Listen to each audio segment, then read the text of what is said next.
क्या आपने कभी सोचा है कि बारिश हमेशा बरकत ही नहीं लाती है बल्कि कभी कभी अपने साथ सब कुछ बहा ले जाती है। और ऐसा ही कुछ देखने को मिला था इसी साल मानसून के दौरान। पंजाब, हरियाणा और महाराष्ट्र के किसानों की हजारों एकड़ फसल बर्बाद हो गई थी।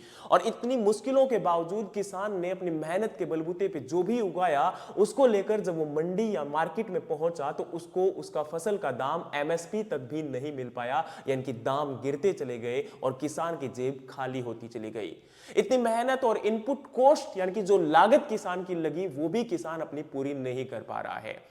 पिछले कुछ सालों से हम लोग देखते आ रहे हैं, सरकारी आंकड़े बताते हैं कि किसान गेहूं और चावल से फिर भी थोड़ा बहुत बचा पाता है, लेकिन जो दालें हैं या तिलहन की फसलें हैं उनका तो एमएसपी भी किसान को नहीं मिल पा रहा है। अब आप लोग सोच के देखिए कि सरकार के द्वारा हर साल दावा किया जाता है, सरकारी आंकड़े बताते हैं कि उत्पादन तो हर साल पिछले सालों के मुकाबले बढ़ रहा है, लेकिन किसान का मुनाफा तेजी से घटता चला जा रहा है।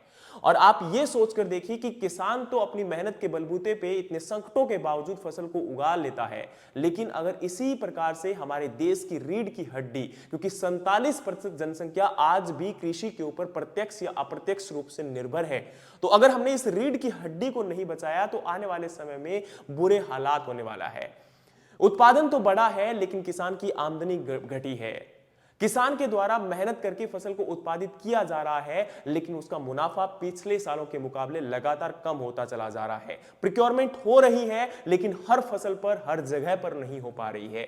तो हमें यह सोचना पड़ेगा कि किसान की फसल का उत्पादन तो बढ़ाएं, लेकिन उसके साथ साथ उसकी आमदनी को भी कैसे बढ़ाया जाए, एक सस्टेनेबल वे के साथ कैसे उसकी इनकम को इंक्रीज किया जाए और उसको भी एक लिविंग स्टैंडर्ड बेहतर दिया जा सके, ताकि वो अपने बच्चों की पढ़ाई से लेकर, स्वास्थ्य से लेकर उनको एक अच्छा घर प्रोवाइड करवा पाए। क्योंकि आज हम शायद ये सोच रहे होंगे कि केवल आज का चिंता का विषय है, नहीं, ये हमारे आने वाली फ्यूचर जनरेशंस का चिंता का विषय है। तो हमें ये सोचना पड़ेगा कि किसान को एक बेहतर प्रोक्योरमेंट, बेहतर फसल का दाम और एक अच्छी लाइफ दी जाए, जो कि एक सस्टेनेबल एग्रीकल्चर के साथ ही पॉसिबल हो सकती है। क्योंकि आने वाले समय में जो हमारी जलवायु परिवर्तन का प्रभाव है वो सबसे ज्यादा अधिक हमारी खेती के ऊपर देखने को मिलेगा।